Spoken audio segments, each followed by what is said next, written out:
Aircon gumagana lahat. Gumagana po lahat. IPV to sir, no? IPV po.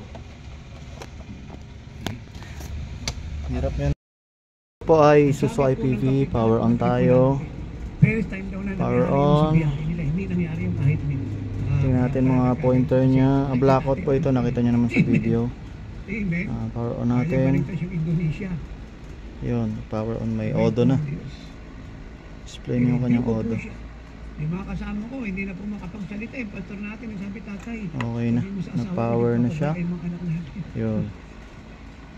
May display niyo yung kanyang Odo. 344,756. Satanas, lumayas! Kasi natin ulit. Natin mag-fully drain yung kanyang power.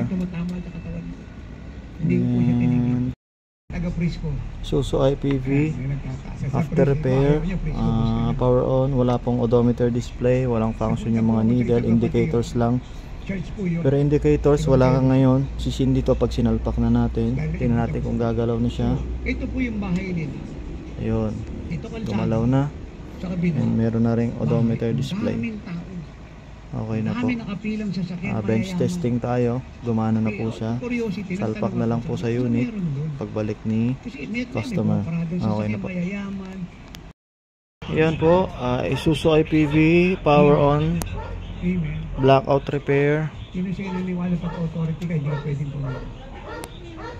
344,756 kanyang odometer. Okay na po. Doon po sa loob. Ang pakita namin yan.